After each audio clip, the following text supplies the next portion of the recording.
I got you. I got you.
Keep the camera on me. Oh, it's already on.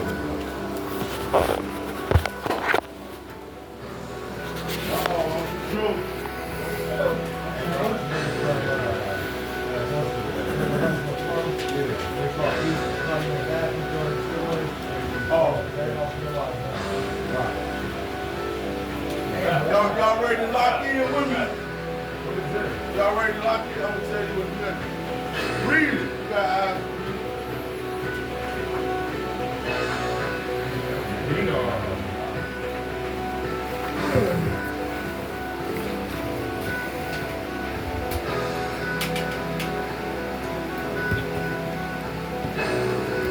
Ladies and gentlemen, that was my intro. Y'all like that shit? That shit was dope. That shit was dope. Oh, that shit just came to me too. Last night. Oh, first and foremost, I wanted to read this again. What I made that one day. Because some people here didn't hear that. But I wrote this thing called When the Game is on the Line. When the game is on the line, what would you do? Would you take that $30 and go get you 2 or 3 for 50? Or keep it pushing and tell them demons and the devil to get up with me? When the game is on the line, what would you do? Stay on the right path or make reservations for 2? Knowing it doesn't get better, it only gets worse. This shit had fentanyl in it, and now I'm riding in a hearse when the game is on the line. What would I do? Decide to go to a meeting or live in a world that's fairy tale like Dr. Seuss? When the game's on the line, where will I go? Will I go to the dope man or get on my knees and pray for more hope when the game is on the line? I have a decision to make. I realize certain chances today I'm not just willing to take. When the game is on the line, I decide I want to live bondage free, give the next man some hope to grow up and be like me. When the game is on the line, I choose not to be a blunder. When they ask what happened, you can't see me, Stevie Wonder.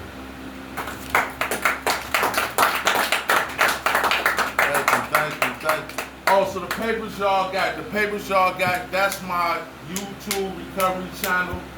Already got a few videos on there. When you go on there, like, share, subscribe, leave some comments, let's get it going. I'm gonna have a couple guys, Tom, Drew got some recovery comedy. I'm gonna drop on there for him. And like I said, you tap in. Y'all do something, throw it on there. Let's blow this shit up. Yup, there you go. All right, so I'll tell you about myself a little bit. I'm 48 years old. I'm from Cleveland, Ohio. I lived in a lot of different places all my life. I lived in North Carolina. I lived in Miami for 6 years.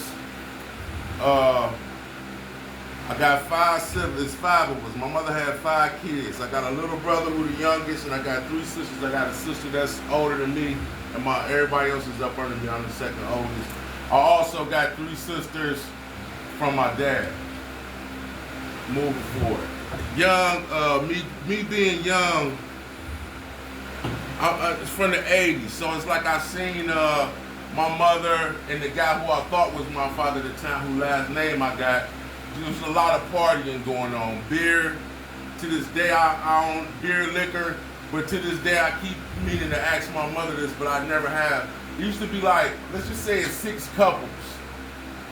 And they used to be down there watching porn. Like, well, I just still want to, it's not like they was down there having sex, but I want to know what was the point of that. It's just still, and I keep meaning to ask my mother that, but I always forget. I'm going to ask like, what was y'all doing? Because me, if I'm down there with the 6 couples and we watching porn, I'm trying to smash them, so I need to ask you that. But so I think about addiction. I think about the people coming over, leaving the little drinks left, me sipping that shit. I think about that, and so I guess you could say I was addicted at a very young age. And I think about my Uncle Sammy. He drunk Wild Irish Rose, and I remember that. So put it like this: I know how it tastes. How I know how it tasted at the time, I don't know, but I know about Wild Irish Rose when I was like this big. So moving on along, like I come from a long list of drunks and alcoholics, like. That's what was in my family. Like my mother, she's an alcoholic, but she's not like, she can carry herself well. Put it like that. So like that's what I seen as a child. Moving up, so my mother ended up leaving that guy. And she met my stepfather, and we like one day we just packed up, left the other dude there. U-Haul pulled up, cleared the house out, and we fucking kept it pushing. True story. And guess what? I the one had to make that fucking phone call to the dude who left that day, dude. I was like 10 years old, and my mother like, all right, go call him and see how he doing. But as I look back on it, who better else to make that phone call but me? So anyway, moving forward, the crack era coming. But I don't know it's a crack era. I'm thinking crack been here. So I'm going to school, I'm seeing guys coming to school with the fat knots, with the 3-finger rings. I wanted to be a part of that shit. And I always was a decent kid. I never was bad. I can count on one hand how many times my mother whooped my ass. Because my mother, like, I knew what it was with her. Like, she ain't had to tell me twice. You see what I'm saying? So like, my mother had us in fucking check. Now, my sisters, I guess they weren't really too listening good because they'd get their ass whooped. But me and my brother, we followed the rules. We ain't play with that lady. My mama told us when we went to a store, don't ask for shit, we didn't. If we went over somebody's house and she say don't come over there ask for shit, we just didn't. So like, hey, I could follow the rules. Like, fuck it, I ain't about to get fucked up. So anyway, and we always was a family, not like we lived in good neighborhoods, but we always had, my mother always made sure we always had decent furniture, TVs, all that type of shit, we had it. So like, I can't sit here and tell you no hard knock story, because that was, hey, did I have times when the lights got cut off? Yeah. Was it times when the food was low? Yeah, but I'm pretty sure everybody, but as far as the hard knock life, dressing bummy, no, that wasn't my story. So I can't say that, because a lot of people, when they hear about me selling drugs, they're trying to make it seem like I had this hard life, like I didn't. Anyway, moving on along. So now I want to be like these kids in school, coming to school with the fat rings, the fresh clothes. I remember with some shoes out called Travel Foxes. I wanted a pair real bad. So anyway,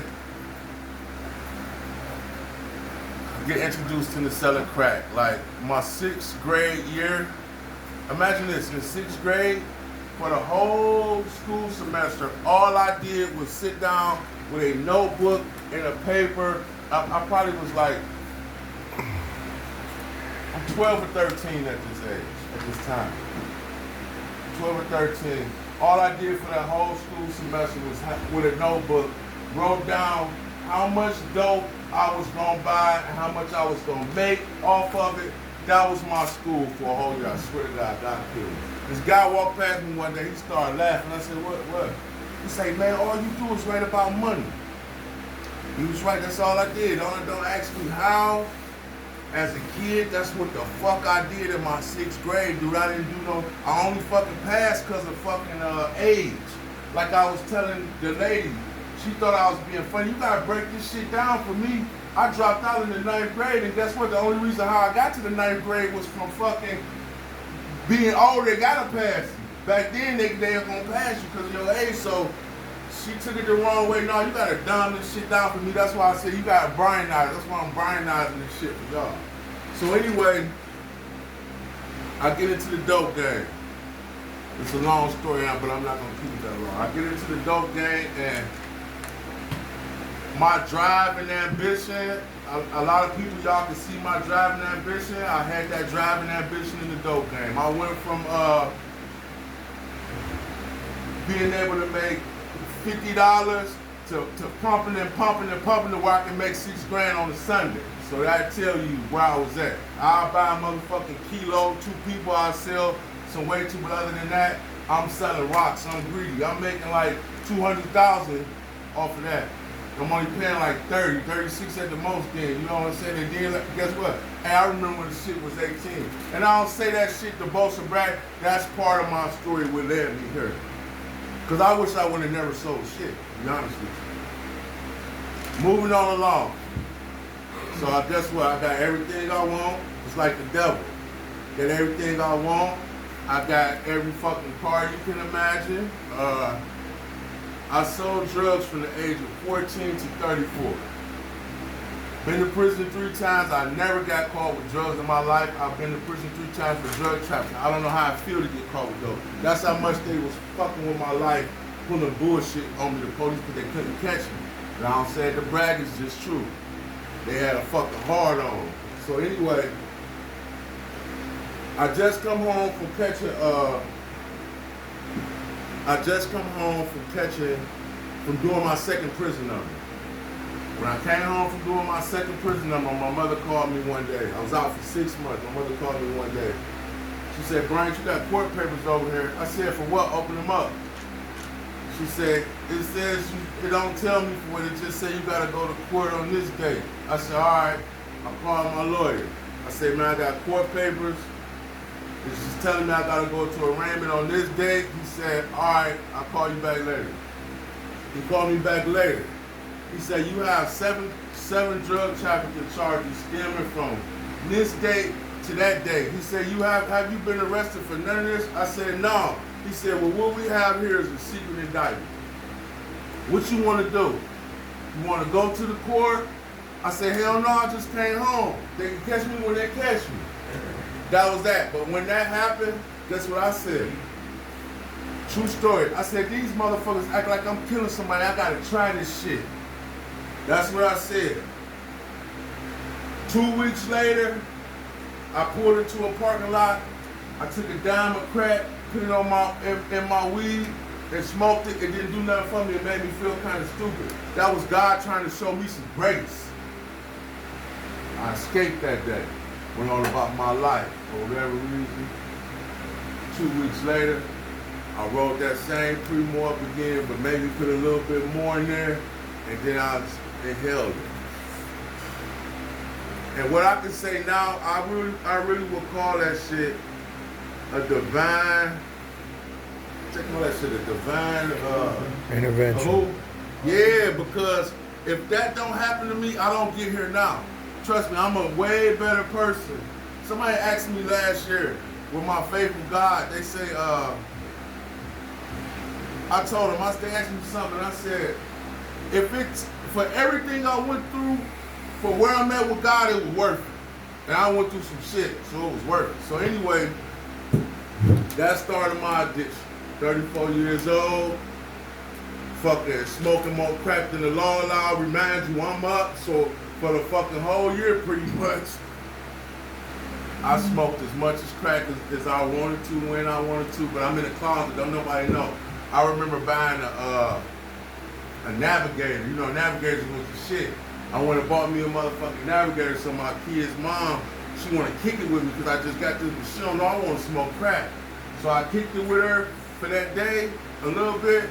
As soon as it got nighttime, let me get you out. I need to smoke. I need to smoke. I went and bought me a motherfucking pack of East. Listen, I was so paranoid about people finding out I was smoking. I was seeing somebody in the store to get me some Easy Riders because I felt like if I go in there and get them, they gonna know I'm on Primos. And farthest from the truth, but that's what I did for a while. And the closest calls I had was one day my sister called me, and I'm like, I called her, I said, I need to switch cars with you because I'm fucking paranoid. She said, all right. I go to her job, I leave my car, I jump in her car, ride out. She got out of work, she called me, she said, Brian, I said, what's up? She said, why does car smell like Primo? I said, shit, the fuck if I know? She like, all right. So anyway, what made me, I told my mother, what made me come out the closet was, I ended up going to prison for that secret indictment, and I got out, and I'm thinking that prison was gonna heal me, but it didn't. I got out, went back to getting high immediately.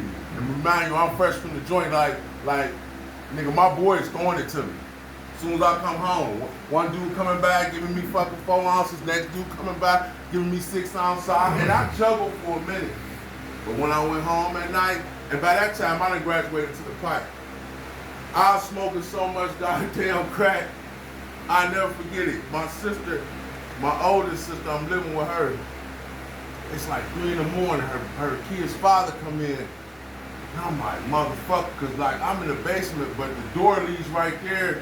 I'm like, I hope they don't smell that shit. Cause I'm smoking like a motherfucking heathen. But anyway, I guess nothing about it, cause I never heard nothing about that. And then at that time, it'd be like, if she was to smell it, she would like think like, well, maybe, well, a lot, she don't know how to crack smell anyway.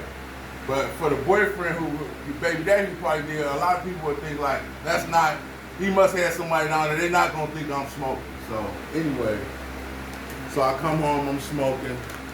I finally break down and tell my mother. And the fucked up story about that was when I told my mother looked me dead in my eyes and she said, oh, you fucked up for the rest of your life. You ain't gonna have no friends or nothing. She went out, left, and went shopping. So I'm devastated. You wanna know why? Because as kids, even to this day, my mother is my protection. Period. And for my mother to tell me that, I knew she wasn't lying to me. I knew I was fucked up, and I had absolutely no way wondering how the fuck I'm gonna win this fight, right? I don't even think it's a fight at this time. I just think I'm doomed. So anyway, time went on. I heard something on the radio about a meeting. So I said, okay, I'll go to the meeting. And guess what? True story. I went to the first meeting on my own from a fucking radio ad. And what I've learned at the very first meeting was people chase meetings. It's a weed program.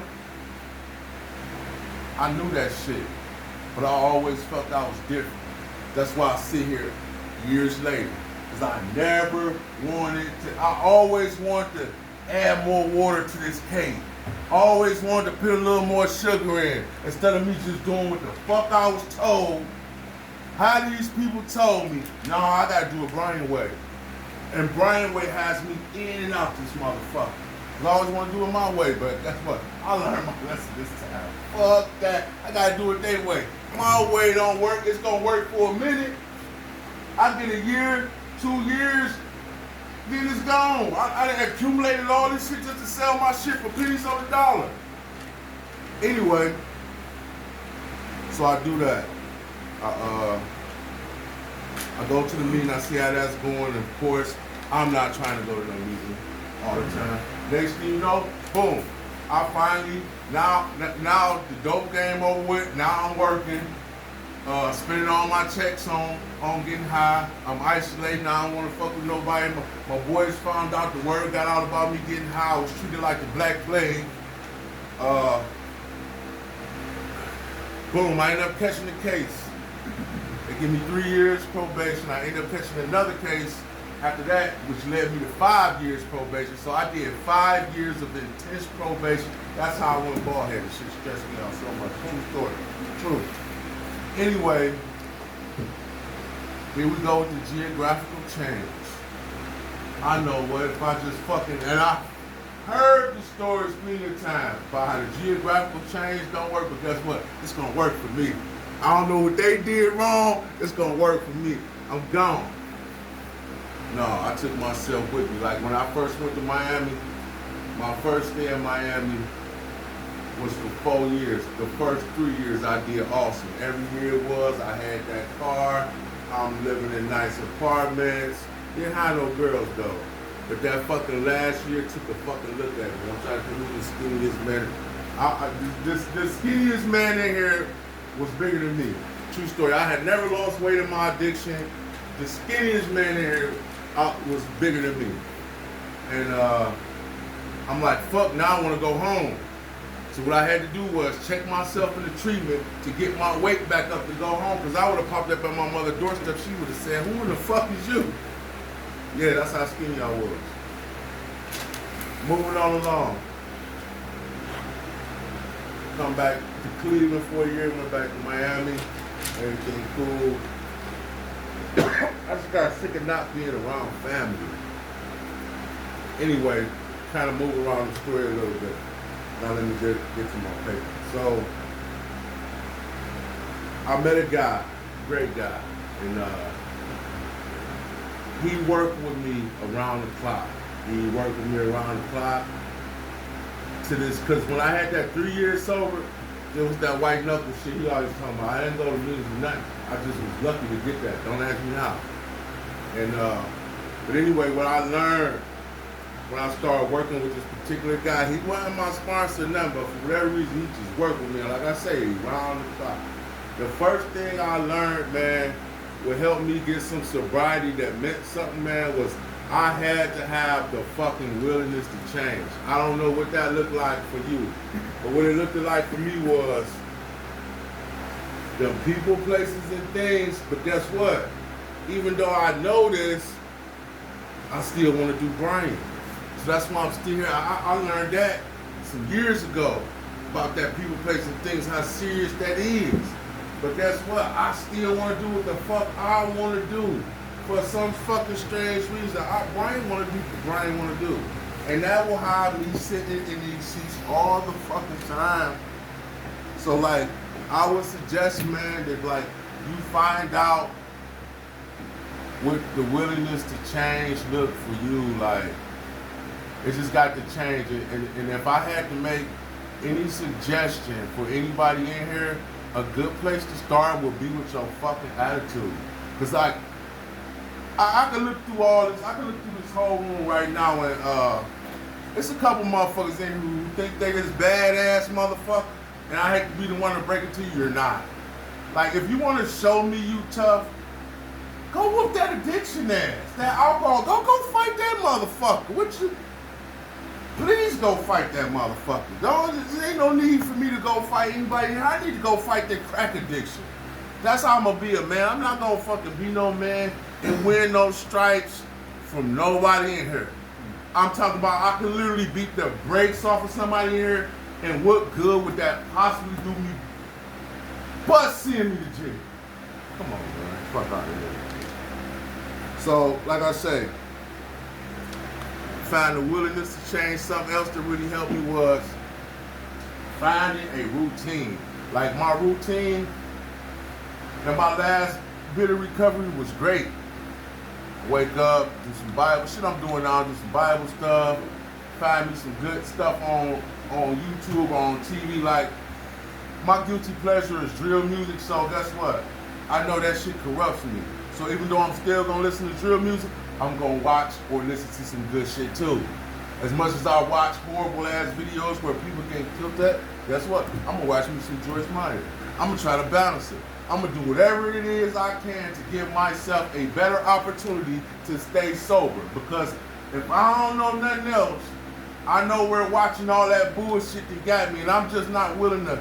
At least I'm wise in that point to no. I get guilty if I'm watching bullshit all day. I can't do that. I already know what rabbit hole that's gonna lead me down. So, get you a routine. But with routines too, if you're not focused enough, like me, I've done plenty of times, I get that goddamn routine, then guess what?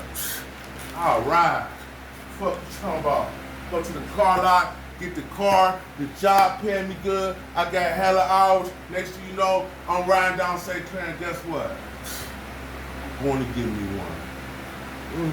Hey, I deal with the consequences. As addicts and alcoholics, we good for dealing with the consequences later. We know we're going to end up here, but we don't give a fuck. Niggas like, let's go.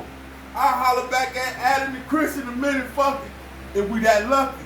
See, that's the thing, is you that lucky to get back.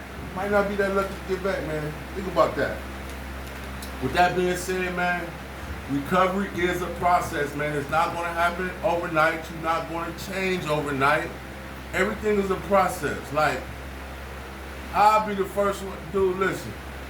I come from a place where being a fucking hothead is what it is. Everybody bipolar.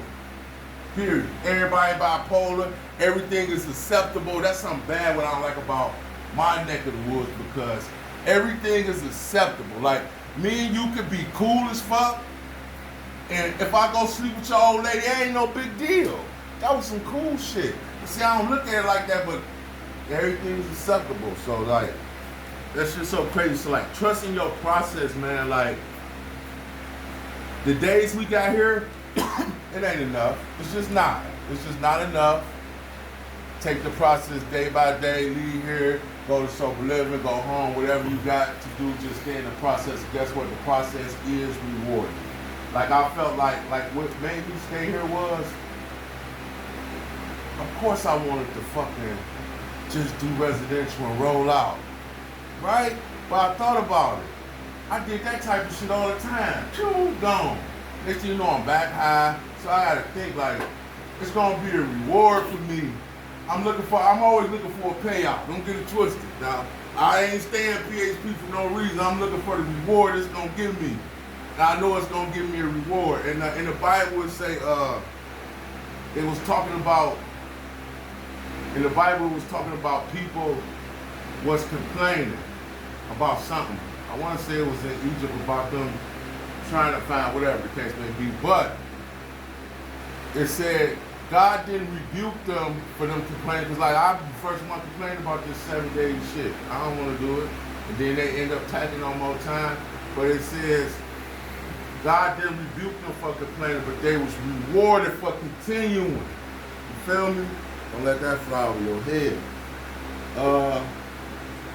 Create good habits. I'm trying to hurry up. Create good habits. We all know how to create good habits. Read the Bible. Something bad going on. I see a lot of notebooks out. People drawing.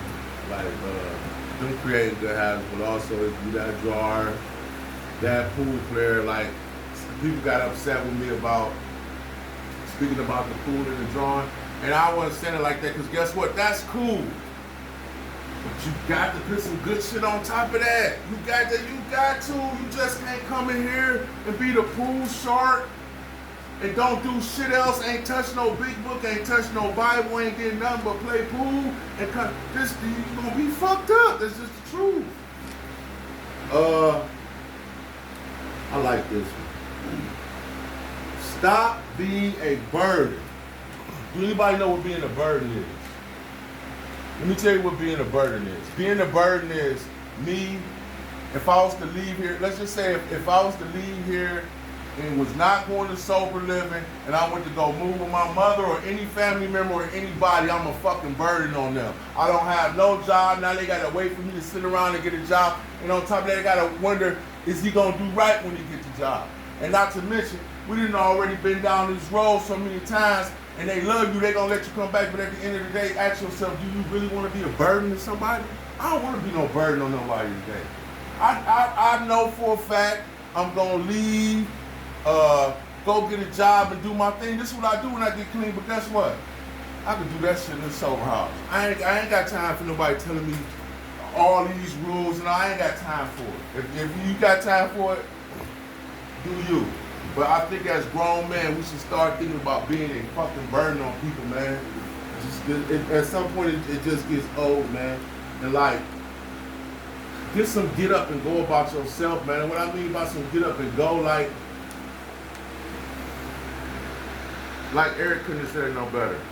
People is gonna be like, start going on Indeed, figuring out your next move. Don't sit here stealing this shit. Cause now you're gonna get to wherever you going. It's like me. Even though I'm gonna be on 30-day restriction where I'm going, but guess what?